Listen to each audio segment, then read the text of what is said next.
60 plus years. So this is long past due, but it's going to be amazing to see the results because it brings the house up to current standards. It's really wonderful. Very exciting and all fresh and new. So we put up with a little bit of challenge when it's going on because it's worth it in the end. Exactly. I'm sure there's an allegory for relationships in there too. Freshen up, staying current. Yeah. Keeping everything new and fresh, appreciating what's come before. Oh, I think for sure. Definitely. Another topic. I'll write that down on my continuing list of future things. So today on our new streamingnetwork.com, WGSN-DB Going Solo Network, radio, TV, and podcast #1 internet singles talk network. And this is Let's Talk Dating with Christine and Barry. Hi, Barry. Hi, Christine. So today we're going to talk about how to tell your new partner about your previous relationships. Oh, yeah. Yeah, boy, that can be such a quagmire and Pandora's box. And I'll fess up because I'll call out women. You could call out men. You never know. You never know how we're going to react, period.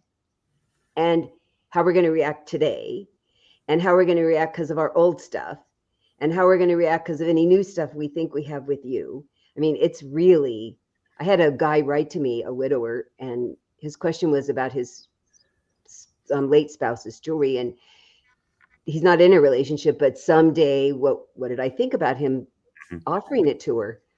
And I said, well, I think you first need to start with your kids, and especially if they're girls. And if boys, maybe they'll have daughters or their wives. I said, and then, if there's any peripheral relatives. And then I said, yeah, you could always ask her. I said, but here's a bunch of things she could think. And I said, and so I gave a whole list of all the options. Could be fine, could be offended, could be upset. I said, so if any of those bring you concern, you might want to find a charity. That's so true. Because speaking from the male and female point of view, one of the things I think for men about being told by our partner about their past relationships is comparison. Because one of our skill sets is that comparative thing with other people, competitive nature, which is built into the masculine energy. Yeah. So when you sort of say to your partner, when she says to me, my ex was like this, this, and this, hopefully I'm going to go, I'm better than that. But it's a comparative thing that we do. It's tendency for men. I don't think women do it as much. But I know for men especially, we do have this comparative nature because it's about, did we do better than? Yeah. That competitive thing. Our thing is, did you think she was prettier? Did you love her more? Usually those are the two big things for women. Right. So I hadn't really thought, would I have used the word competitive if you hadn't? Okay, we're feeling about everything all the time. Good, bad, upset, pensive. We're always having a feeling, and usually more than one feeling. And we're going to have a whole bunch of feelings about how you talk about them, when you talk about them, what you say about them, what you say in comparison to us, for sure. Yep.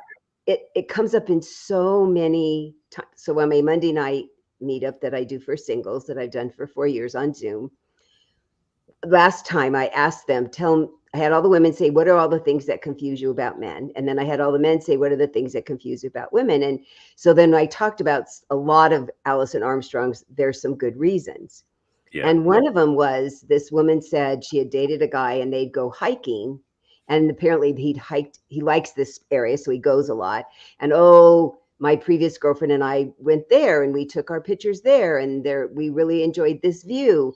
And she was just beside herself. She couldn't be mad enough. I know, see? Guys are like, what? She couldn't be madder about it. And I said, well, how did it make you feel? And the guys are watching because they're all making the same face you are. Really? Right. Because what you think is upsetting us isn't always what upsets us. That's that's a rule for life. Not just this topic. So I said, she said, gosh, I feel like he's comparing me, or he hasn't stopped caring about her, or he doesn't care about me enough. If he cared about me enough, he would know not to bring her up. And I said, well, have you had a conversation about that? Well, no, he should just know that. Yeah, exactly. We should be mind readers. We really should be mind readers. So the good reason was, let's say there's no bad reason for him. Let's just pretend there's only a good reason. What could be a good reason? A good reason is this is where he goes all the time, and it's still we in his head, and he's not thinking about her. It's just part of the conversation. And what was helpful is I could see the energy lower. She was not quite so upset about it because there might have been a good reason. And I said, and if he does it the first time and you say, gosh, I really think it's great that you went this place with other people. And when we're together, would you just say you? Could you change your verbiage to that? Would that be okay? Because that's what would really make me happy. And she went, oh, I never thought about saying that. I go, I know. I didn't forever either until I learned this other way of thinking. Because I said, if he's really having bad behavior, he won't care what you said. And he'll just go along talking about previous people forever because he thinks there's nothing wrong with it. And he doesn't understand why it upsets you. And he doesn't care that it upsets you. Well, that's not the right kind of guy for you. And isn't that a great way to find out? That's a great way of putting it. Now, shifting gears slightly for a second, also, and just take a different angle because actually, I was interviewed yesterday for an interview. I interviewed on a podcast yesterday, and I talked about this, and we talked about in our show many times about this, about how ideally, as we grow through our relationships, we get better at being better partners. And oftentimes, we look back at our last relationship as a plateau that we've now grown beyond, for putting it that way. Sense. So just quoting, was it Glass's book? Leadership? No. Anyway, I got two different books in my head trying to come together for the quote I'm coming out of. So forget that piece. But again, like we ideally, each relationship is better than the last one. So sometimes I'm not going to say which gender this is more prolific for, but certainly comes to a conversation sometimes that one partner wants to share how things were so bad in the previous relationship, and they're so thankful this one's different from that, as a way to edify the one they're in now. However, the desire to edify the relationship sometimes backfires because the other person doesn't want to know about what happened before. They want to be in the present moment. So having forethought and thinking before you open your mouth, true in so many situations, with this piece in mind it's almost like you want to ask permission before you talk about it. You almost want to say ahead of time, what is the framework we're talking about in a relationship? Can we talk about our history? Can we talk about what we learned? I mean, because the thing is, I often talk about my past relationship purely as what I learned from it and how I've changed because of it. Mm-hmm. So it's not about what we had together. So in that sense, and if you're in the same boat talking about your past relationship, you can talk about the past relationship as the springboard about what you've done since, how you've changed, what you've learned, what patterns have you healed, why are you this person now, because you've grown and that's why she deserves to be honored that way, sort of thing. You can use it that way, and that's relatively clean, relatively speaking. Wow. Yes. And I love, me, I always want people to talk about stuff ahead of time. And the thing about bringing it up here is often we don't know that we don't know to talk about this. So to now know, because you've heard this, how do I personally feel about somebody talking about their previous relationships? Has that bothered me in the past? Do I think it might bother me in the future? And then how do I feel about talking about my past relationships? How much do I want to reveal in the beginning? I have to be clear that I've learned stuff, and that people need to first take their own inventory, and they don't even know to do that.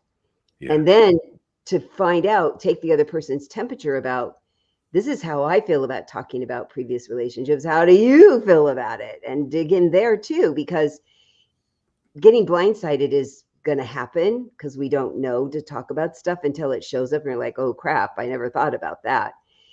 But if you've had a few things that you've thought of ahead of time to talk about. So I tell people it's really helpful if you're really starting to get into a committed relationship with no intention of ever getting married. Go take one of those pre-married quizzes, because they'll ask you questions you would never have thought of on your own. I mean, you don't have to go to a person, but there's a lot of them out there. Some of them are free and some of them have a minimal cost, because you can't think of everything and it'll minimize the explosion potential. Minimizing is a good thing in this context. The other piece that I wanted to tag onto was, if you've not really thought about it ahead of time, then you aren't prepared. because Mhm. I feel like I'm fine with saying about my past relationships, the ones that were significant. But I'm also fine about how much I'm going to say initially and test the waters and see how they react. Right. And then I need to be prepared to hear about theirs. The other piece that I think is really essential is that when we look back, that we see, wow, look where I am today. Because one of Yes. the things as human beings is we keep looking at what do I want to improve? What do I want to get better at? Which I think is a great thing, but we often just do that and we don't give ourselves a pause to go, wow, I have done a lot of work. Yeah. Look where I am today compared to where I was, which gives you even more energy and impetus to do the future stuff that you're like, oh, yeah, there's still this much to do. And so this kind of reflecting can really be helpful with that part. That's yeah, absolutely. That reties into what I said earlier, because there is value in knowing that we're not who we were. Because there are some situations, some relationship pieces, and I had this with clients too, where they're basically so emotionally stuck where they were, and so they're really caught up in the past and that painful moment where the breakup happened, and they haven't moved beyond it. And they ask me if they're ready for a relationship, and I'm like, no, not yet. And so, if you're someone who's been um, on the dating apps and moving forward without doing the healing work of what happened before, so you haven't closed the door, so to speak, on the past, it's still leaking into your present life. That's a clue that maybe you're not ready for that next relationship, because that's going to be in the way of your next relationship. And the challenge is that telling your partner about your past relationship, one key question is, why do they need to know? Mm-hmm. If you ask that question before you say anything, you might be surprised at the answers you get back, because you may be getting the answer back saying, because it makes me feel better, which is not about them in the first place, or it's about putting them on guard because of what happened in the past, which isn't healthy either. So it's like, be willing to listen to the answer that comes internally, not asking them this. That could be another conversation, but asking yourself this question, like, why do I want to tell them about my past relationship? And yes, like you said, I'm willing to hear the same from them about their relationship. And if you go, oh no, that's a clue. Maybe you don't want to say anything. Yeah. Oh, yeah. You have to be able to get as well as you give. Mm-hmm. And I like the way you put it. And I use the word motivation. What's your motivation? It's always good Yes. to look at what the other person's motivation is, but what's yours? Is it a test for you or them? Is Mm-hmm. it that you want sympathy? I mean, I'm not saying there's ever really, well, maybe there's bad reasons. There's better reasons than others. The first step is just being honest about why. Why do you want to tell this story? What's the Right. helpful part for you? And how will it move them forward potentially to want to be with you more or Mm-hmm. not? Absolutely. So to know what's driving you, what do you hope to get out of it? And the thing that often happens is, well, I hope they say no. What you want to do is have them say the truth, even if you don't like it. You can't, I mean, sure, you can hope what they say, but you can't hang your hat on it. Right. It's important to be open. I mean, I used to, when I was dating a lot and multiple people in my little crazy time of puberty in my late 30s and 40s, men would ask me a question and I'd say, are you prepared for any answer I might give you? And sometimes they'd say no, but The I want to prelim- give them the out. yeah, they'll say that preliminary test or preliminary invitation so they can say no before they get too far in is a gift, frankly, because some men don't know what they're asking for. So to ask them, to give them the option, and say for women too, is are you willing to hear everything, or you just want to hear what you want to hear? Mm-hmm. I learned the hard way to get very clear about asking a question that as many answers as I could imagine, Mm-hmm. I'd be okay with. I mean, it might be one I hadn't thought of. That's okay. At least I was prepared as I could be. I just didn't go in it blindly going, well, I already know the answer to this. It's made me a really good coach because I don't always know the answer when I ask a question of somebody. And often I'm very surprised by what they say. And it's helpful that I'm still open about it. So it's a good Right. thing to practice in your dating life, being open to whatever in the heck they're going to say. Because the other thing that will do is help them feel more safe to talk about the real things. And Yeah. it's not good to find out the real stuff later. It's much better to find out the real stuff now. there's so many ways to go with that. I'm going to be careful what I say. I watched your whole mind go, what? Yeah, because the thing that came up for me was like, do you want to tell me about where the bodies are buried? You know, that's that level of, because that's the thing, is some past relationships so traumatic. If it's a divorce and there's stuff with kids, I mean, all the stuff that can happen in a relationship before you meet this person, you don't know without asking what baggage is still carrying. You know, there's a meme that I've seen posted many times, which I have an issue with. It was about, and it's a picture of this woman sitting on top of this stack of suitcases and SEMA trunks. It's like talking about how, you know, honey, don't worry, your next partner will help you unpack all this baggage, sort of thing. That I'm rephrasing it. Yeah. And I'm like, no, you don't want to give your partner that responsibility. So the thing about telling your new partner about your previous relationship is, if you want to tell them anything, it's after you've done the inner work to heal what happened in the way. Because the trouble is, most people don't do any work between their past relationship and the next one, except go on a dating app and start swiping. Yeah. And the reality is, when they meet the new partner, they are not yet resolved, healed, transformed. They may have buried and stuffed it down, but they haven't resolved and healed their past baggage. And so adamantly, and I know both you and I do this with our clients, is go seek help from somebody who can help you make peace, resolve, heal the emotional baggage, wherever it is about the past relationship. So when you do meet somebody new and you want to talk about your past relationship, you do it from a clean place. You're not giving them, you're not dumping on them all the emotional baggage. You're simply saying, yeah, it didn't work, or something of that level. It's like it's communication of information that doesn't make the other person feel responsible for your feelings, because that is not what the game is. No. And it's always essential to say, and this is what I learned. Yeah. And this is how I'm doing it differently this time. I mean, it's the thing I keep saying I so admired about my husband in our very first dates, when he told me he'd been divorced twice. And when I said, oh boy, tell me about that. And he took 100% responsibility for both of his divorces. And he was very honest about his part and what he did and what happened. And, you know, certainly there were two sides to the story that I learned later that their responsibility too. But even before I was doing this work, I was really big on taking responsibility for my part, certainly because I'd been divorced and what I had done to cause the divorce. It was take two people, but I was responsible for part of it. Yep. And I was open to saying that, and that he didn't even want to blame them. It was just impressive. I had heard enough men who just completely blamed their spouse. And even when I'd say, but why did you stay? And why did you pick them? I mean, they truly sound like awful people. So I'm like, why would I want to go out with somebody that picks awful people? Because I'm not an awful person. Right. Yeah. I mean, that really was my feeling when because I'd say, well, what do you think was your part? Do you think you had any part in it? Picking somebody like that and staying with somebody like that? But they didn't often. And I was like, yeah, not my person at all. And now certainly not my person.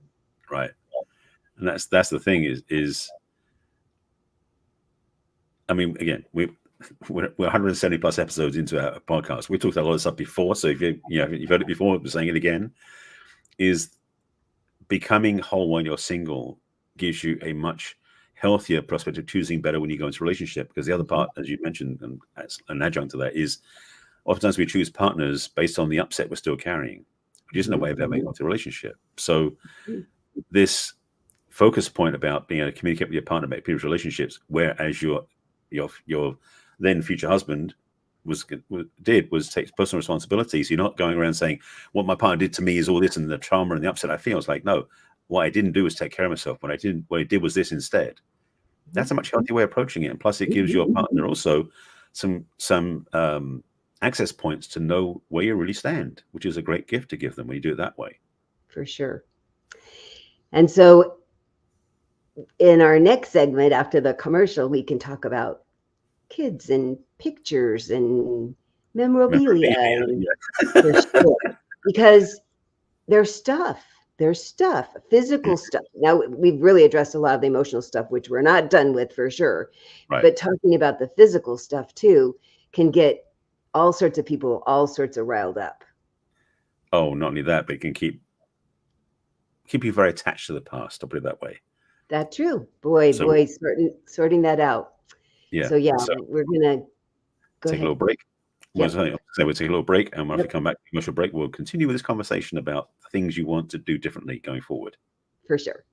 See you in a minute. Okay.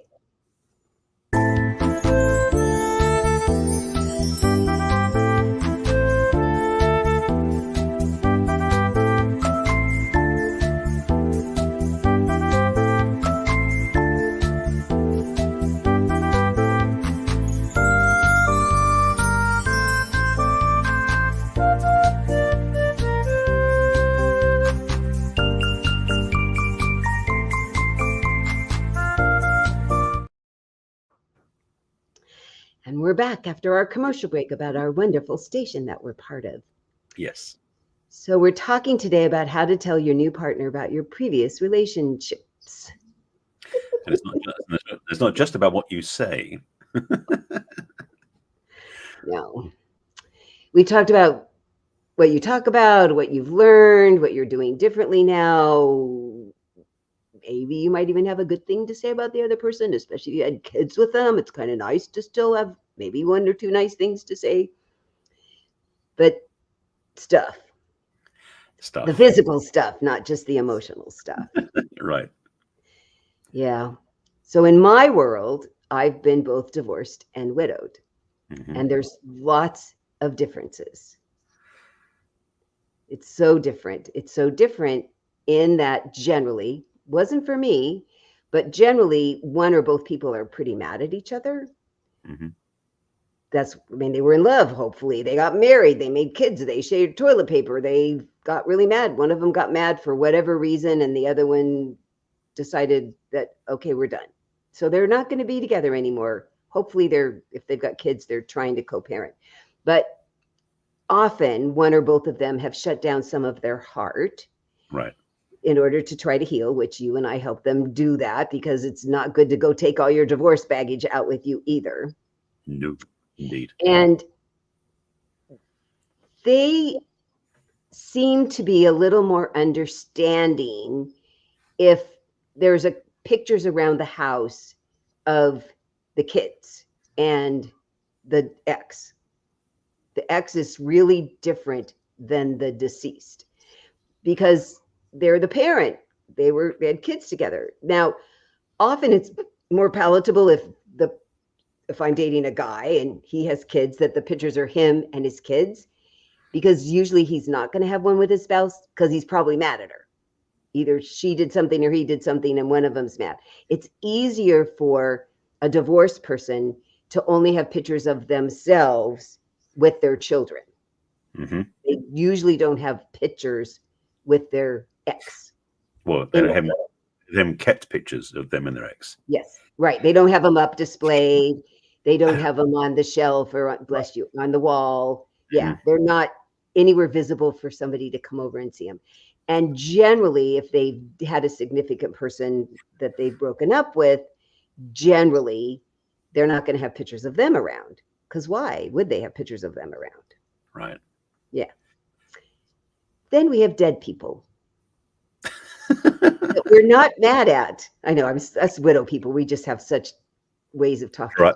A droll sense of humor. We do. We talk about our Black sense of humor all the time, but it's part of what keeps us upright. Most of us, we're not mad at them when they died. We still love them madly. And we made kids with them and shared toilet paper with them, and we're having really a good time with them. And then now they're gone. Death, sudden death, long death, however. And that gets really tricky because having family pictures up can be really hard on divorced people. Yeah. Can be really hard on them. So the way I explain it is, please don't have any pictures of your spouse or your kids in your bedroom. No personal pictures in your bedroom. Because I don't want to look at somebody's dead spouse if I'm in bed with you. No, thank you. I don't have any emotional issues with them, but I don't want to look at their little face while I'm making love with you. No, thank you. That would be yucky. Yes. And as a widowed person, I completely understand how essential it is for the family unit to still have pictures in the house because of the kids and the grandkids, because they want to keep their history alive. They want to keep the love alive for the family. And so what I've explained to widowed people, an exercise for them to do that they can explain now to divorced people, is in the United States, when something breaks precious like porcelain or china, we want to fix it so it looks brand new. You don't even want to be able to see the crack. We pay lots of money to have that done. In Japan, they melt gold and they put it in the crack. So you see the crack repaired. It's precious. It's made whole again in this very precious, visible way. So what I tell widowed people to do is to take their dead spouse put them in a very special place in their heart, inside their body, seal it with gold so that it'll always be there. You'll always have the love for them. It's never going to go anywhere. Nobody else has access to it. But then you have all this rest of your heart to fall in love with somebody else. And there's not mixing, they're not combining, there's no competition. Because the other thing about divorced people, sometimes they can show up at your front door. Mm-hmm. They can come pick up the kids. They can come to a kid's birthday party or a wedding or a baby shower. Dead people can't do that. So there's really, well, hopefully, maybe the mediums know about that more than me. But what's hard for divorced people is they don't understand how different that is for us, that we're not putting them in front of you. We're not wishing that they're going to show up. We're not going to be able to have a conversation with them. Right. We have put them aside. We've sealed them away, because this is the work I do with widowed people. And then the rest of our heart's available if you're the right person. So for divorced people to understand pictures, I'm only talking about pictures. There's a whole bunch of other stuff we can talk about. But pictures, none in the bedroom, only a few, but family pictures. Right. It's not wedding pictures or any of that, but family pictures. No. And that just breaks our heart anyway, to have wedding pictures. But family pictures, if you have kids and you took pictures of all of you together, it's honoring of them. And I've talked enough divorced people off a cliff to have them have a conversation with the picture of, thank you for bringing me this beautiful person. You did a really good job, and I promise I'll take care of them. I mean, isn't that a loving way to look at this gift that you're getting? It takes a little to switch that around, though, because they can come with me to me going, no, I hate it. They have to make it go away. Oh yeah, the challenge with having attachments to things, pictures included, we talk about things as well, is such an interesting challenge. And I was just thinking for a while about, online and social media, because social media sort of, grew up in the last 15, 20 years. And so for some people, their relationship is not just in physical pictures and memorabilia, it's also in digital form online. And some people, when they break up with somebody, erase every single picture they have of them with their partner. Anywhere on the social media profiles. That's one option. I'm not saying it's good or bad, but it's about, again, your relationship to it. So just get back to the physical one for a second, is, like we said, wedding pictures apparently don't fit anywhere. Now, you may want to put them in a box and not throw them away, because there are memories that you were part of. Because the thing is, you have your own journey you've been through to get to this point. And to erase all those memories that you're included in isn't healthy. But to put them up front and center, like, we just said earlier, like, the first thing you do to meet somebody is say, let me tell you about my ex. It's like, no. Pictures in your house that are doing the same job if you put them front and center. So put them somewhere else where, maybe the kids in their room have pictures of their mum or their father, the spouse, the ex-spouse with them in their bedrooms. Maybe you got them in a cabinet in the hallway somewhere, or somewhere out of sight where it's not obviously. And because the thing is, you have to realize that when somebody comes to see you in your home, they're taking your home as a representation of who you are. There's pictures of your ex everywhere in the house. That's how they're going to see you, as being with your ex, which gets in the way of you having a new relationship. And so I love what you talk about with that, especially with those for widows as well. There's something that's challenging for a lot of widows, because especially when they have lost a partner and they're obviously still in love, because it wasn't a planned experience. There's such a fear of letting go of that. And so for some people, the pictures or the jewelry and memorabilia, which we'll get into, are their attachment to that, and they're not willing to let that go. And so the question is, how do you relate to that and have room for somebody else in the relationships? The idea of, I think, is kintsugi, I think is the name of it. Yeah. I never say it right, but you did much better. Yeah. I've talked about it before in other talks as well.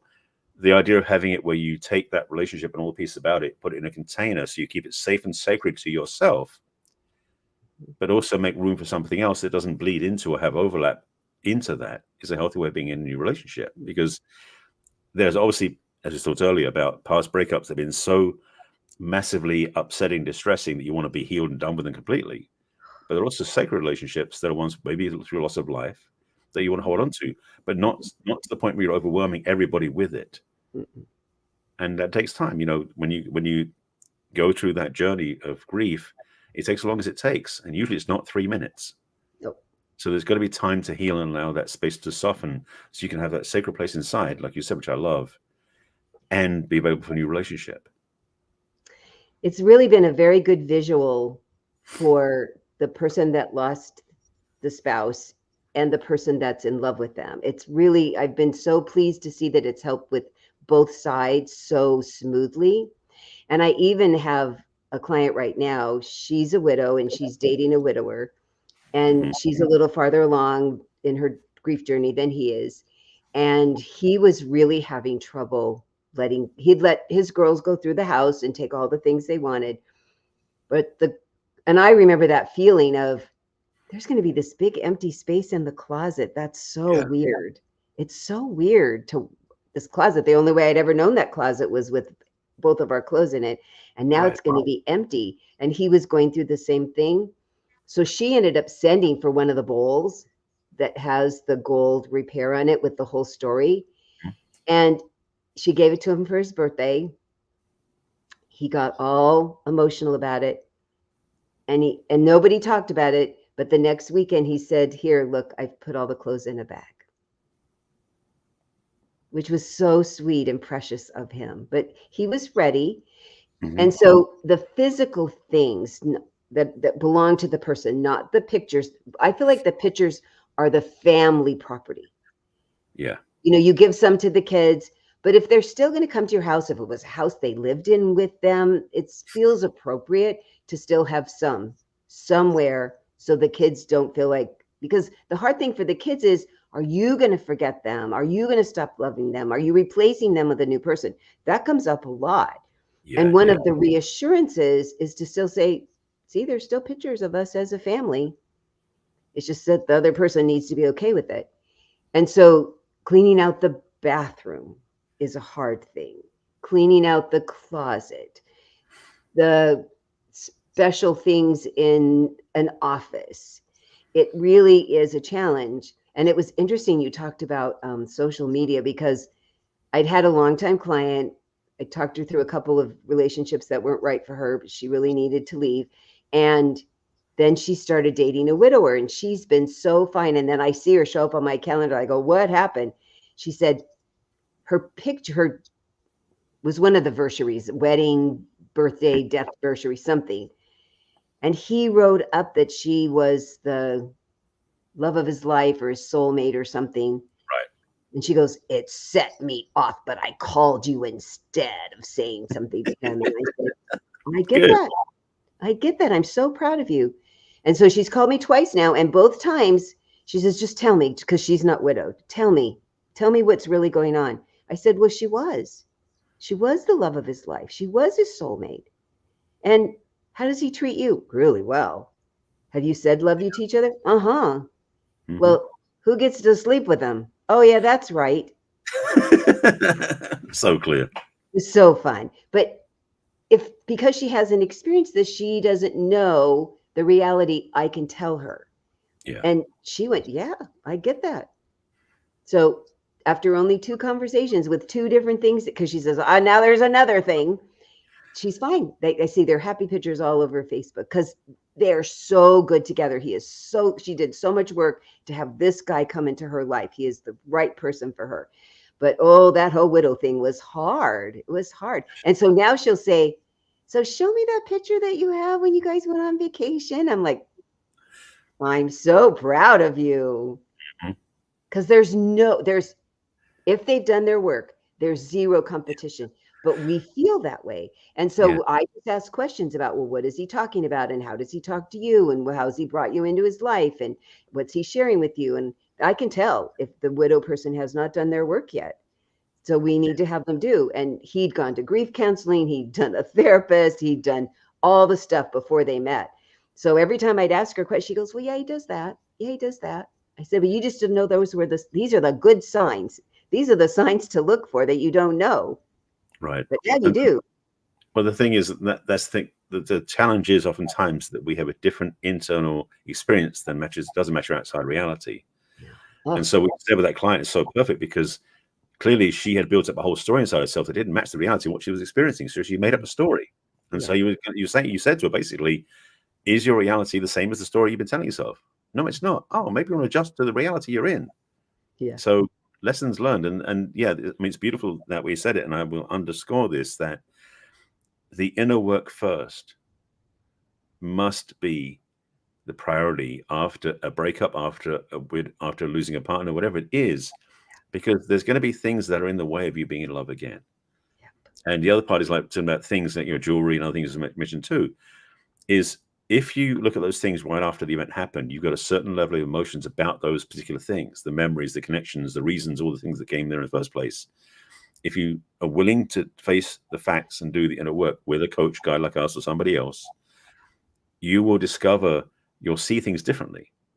And you'll see a place where you actually see, do they still hold value to you? First of all, the value they hold probably is a lot more positive experience than negative experience. But secondly, do you still want to keep them? In which case, do you want to pass them on to somebody else, to children, family, donation, whatever it is? Because you've done the work now, so you're no longer attached to certain physical memories because you've done the work inside. Boy, I sure found that when I started selling my husband's collectibles. And the notes I would get from people, oh, I've been looking for this stereo equipment. Oh, I've been looking for this record album. Oh, it's helped me reconnect with my son when this guy bought one of Tony's guns. I mean, the watches that they've given as special gifts, they send me these, and I keep smiling thinking, this is what Tony would want. He doesn't want things just sitting here that I'm not using. They go to people who love them as much as he did, that they'll take care of them like he did, that'll make their life enhanced. And so that's really been part of the encouragement I've done for people. Because it's like a legacy in a way, which is beautiful. It is like it's getting passed along, and I'll tell them some of the stories and they say they tell the other people's stories, and how fun is that? So that's part of the healing, is doing something with the stuff. The stuff can be really hard. And if it's the only happy memory you have from a bad relationship, then redo it. I've had a couple clients have said, well, you like this jewelry. You really like this jewelry. But you didn't like them. If you want to keep the jewelry, let's go talk to a jeweler and have them make it into something else. I mean, it's yours. You could sell it, but if you really don't want to sell it, then make it into something else that you now can make happy memories with. And a few people have done it to great success, which has been a good thing too. Yeah, absolutely. But the stuff can just hold you back. It can weigh you down. It can keep you stuck in even the happy memories where you can't move on. And it can certainly keep you stuck in angry memories, and then you really can't move on. So how do you get clean with yourself? Boy. Yeah, that's the real question that comes up here. And the thing is, I just had a glimpse in sort of my mind, just looking out, just seeing how many people in the population of that country, of the planet, who don't know this conversation, first of all. And secondly, have no clue they can change the experience they're going through. And they carry on this upset, this anger, this regret, this loss, all these different feelings. And they don't know what to do with them. And, we know the obvious answer. It's like, go get help, get support, whether it's therapy or coach, guide, wherever it is. But the amount of people who are walking around with that burden on their shoulders that basically you're going to end up dealing with if they don't do it themselves. Yep. As you said, like one of the couples where you said that she'd done her work before she met this guy. That's what everybody did. They did their own work. So when they meet somebody, they meet with a clean slate, a new paradigm, a fresh approach where they can be themselves with this person without anything in the way. It's like when you're walking through the life and you've got two dark sunglasses on, you can't see through them. You wonder how you're going to meet anybody. But if you do the inner work and you've made peace with your past and you've healed those memories and you have a healthier respect for your past partnership, whether it's through widow, through divorce, whatever it is, you take the sunglasses off and you can see the person clearly. It's worth it. And it will keep you from being a hurt person, attracting a hurt person, and then you both hurt each other. Exactly. Or somebody that's really still horribly broken, that you haven't done any mending, and you're going to find another horribly broken person that hasn't done any mending. And right. I mean, I've seen the things where I have all these broken pieces and I want somebody to hug all my pieces back together. It's a lot to ask of another person. And you and I are very capable of that. We do it every day with our clients. That's not how I want to spend my relationship. There will be things there'll be things come up, and I expect them to come up. But I got rid of my big U-Haul that I realized I was carrying around behind me that had so much crap in it that I thought, oh, this is why. I mean, I'm dumping this on other people. I took personal responsibility for that and got my bag that would fit in an overhead bin of an airplane, because we all have our stuff, but it's my literal one is pretty big and heavy, but it's all my impersonal stuff that I am going to keep. This is my personal stuff. And are you okay with it? I'll give you a little bit at a time. You tell me yours a little bit at a time, and we see, is it okay enough? Is our stuff compatible? Yes. But the other thing I say, and I loved about that, is that feeling when you wish somebody would help you, hug yourself back together again. Yeah. Yes, you've been in a relationship for 4 or 5 years, and your person really connects to each other. Maybe they can do it for you then, but not when you're first dating. So please don't go in expecting that. That's why you seek outside guidance, somebody who's neutral, who's experienced, and who cares about you enough to help you do that for yourself, which is what we do. And the other thing I've learned personally and professionally is no matter how much work you do before you get in a relationship, John Gray explained this to us, and I've watched it happen. There's always a couple of things that you don't even know about. You don't know. It's not like you're ignoring them. It's not like you're not working on them. And they can only come up when you're in a happy, healthy, long-term relationship. Yeah. And then they bubble to the surface, and you're like, oh gosh, I didn't know about that, or I thought I'd really fix that, and maybe there's still a little bit to do. Well, then, because you've done so much work and you have some tools and you've had these great foundational conversations with the other person, hopefully, you can now get through it. I've had a couple couples come back to me and say, our thing came up. That's all they have to tell me. And I'm like, okay, what's the thing? It's so fun because they go, oh, it's not broken. It's not our relationship is wrong, because I really believe, and I've watched it happen enough, that we attract somebody that's really our healing partner. That's why it comes up. It's like, oh, it's safe for me to stick my little face out and get this thing healed for once and for all, and we'll be even stronger because of it. It's going to be maybe hard in the middle, but it's going to be, I mean, there were a couple things that came up, even in the short time I was married to Tony, that I was like, I had no idea, and he had no idea. But because we'd gotten rid of so much of the other stuff, this wasn't insurmountable. Because if you have too much other stuff, then this just can get just lost. Where this was really important things for us to each individually, our individual thing that we worked on individually, our things together, because they were different, fascinating. But then you're like, okay, bring it on. I know I can do this. And just know it's going to happen often, and it's okay. The thing is, and I want to say it this way as well, as a reminder, I absolutely understand, I agree with what you said. The thing is that when you do find you're safe enough with your partner to bring stuff up, it's not for them to heal you. No. It's for them to hold space so you can heal yourself. So I want to make sure people get that piece as well, because it's like, yeah, it is safe enough to bring it out, but not so your partner has to take responsibility to fix you. Never that way. It's such a safe place at that point that it feels safe enough to come out, for you can talk about it with them, work on it with them, that you have a partner that's willing to sit there with you while you do your thing, or bring in a third person, and then they can bring their thing up, and you're a safe healing partner for them to work on their thing, and maybe you bring in a third person.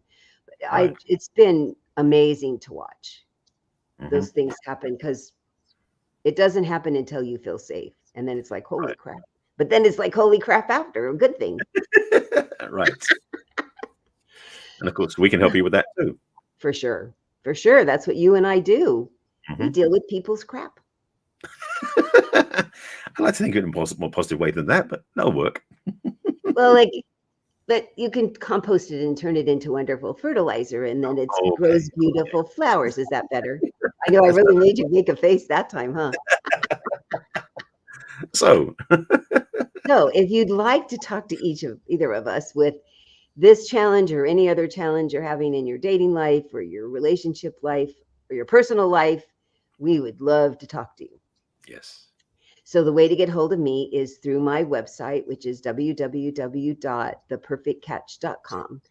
You can go down to the middle. There's a questionnaire. You click on that. There's 10 brief questions that give you a little bit of thought ahead of time and give me a little bit of information ahead of time. And then it'll give you access to my calendar to schedule a complete confidential conversation with me for free.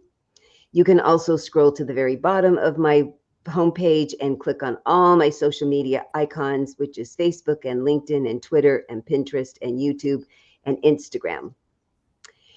Nice. And you can also join my mailing list. There's another button for that you can now get repeats of the podcast and keep up abreast of what it is I'm doing in my life. You can also send me a personal email at Christine@theperfectcatch.com. And Barry, please tell people how to reach you. I would love to. Similar to Christine, I have a bunch of stuff you can find me on as well. So if you go to my website, which is my name, which is barryselby.com, on my site, there are a couple of links on the homepage. The top one is a link to get a discovery session with me. I think it's take your first step. And on there is, again, a form you fill out and also a calendar link. So you get on my calendar and we can have a conversation that basically you can tell me what's going on. I can tell you how I work and we can see if there's a rapport and just want to work together or some further information, or I can recommend some next steps. At the bottom of the home screen, there is a link to join my email list, same as for Christine. I also send out a weekly email with a repeat of this show, plus other things I'm working on. So I recommend you join both our email lists, that we can catch on what we're all doing. You can send me an email at barry@barryselby.com. And on social media I'm on is my name, except for Instagram. So it's Barry Selby on YouTube, Facebook, LinkedIn, Twitter /X, Pinterest. And on Instagram and Threads, it's the real Barry Selby, as my original account got hacked. Also, especially relevant to what we talked about in the last part of this show, if you're not sure if you're ready to meet a new partner and you don't want to dump all over them, I do recommend you check out my relationship readiness assessment, which is my quiz. So you go to barryselby.com/quiz. There is a 35 question or thereabouts guidance for you to just check out where you are. I do use the Wizard of Oz archetypes to help you navigate the process. But the main thing is to understand is these questions will provoke in you answers to go, am I ready? Because it's a readiness quiz. So go to my quiz again, barryselby.com/quiz, and take the quiz. It doesn't cost you anything except some time and some honesty. And I'll find out as well how you are and where you are. And if you want to talk about it further, we can do that. But the key thing is, from our talk today, is really ask yourself honest questions. Are you ready? And are you comfortable being in a relationship without dumping your old stuff onto your new partner? Yeah. And did you do your email too? Yes. Oh, sorry. Thank you. No, yes, you can also send me an email. Thank you. I'll send you a quiz. If you just send me an email at barry@barryselby.com if you want to send me a personal email. There you go. I wanted to know that too. Yes. And we're always here every week on Thursday at 1 o'clock Pacific and 4 o'clock Eastern and all the times in between. And we'd love for you to watch live. You can submit questions, or if you're watching this or listening to it later, you can submit questions. Please like, subscribe, share it with your friends who are struggling with their new partnerships or trying to get in a partnership. We would be so happy to have them listen to our archives and see that we really are the real deal. And maybe they'll want to talk to us too. Maybe they will indeed. And plus, of So course, you can go ahead. Sorry. You would say it. Let's see. You can also take us with you when you go out if you're going to the gym, going shopping, going driving, anything else, because we're on Apple Podcasts and on Amazon and on Spotify as well. So if you want to listen to us, because the challenge with video is you got to stop and watch, and don't do that when you're driving, please. But you can listen to us when you're driving or other places and get our input in your ear. So definitely listen to us on our podcast as well. And we'd be so happy to hear from you with any questions that you have that you'd like us to address in the future. Mm-hmm. Definitely. So, and we'll look forward to seeing you next week. Bye for now. See you then. Bye.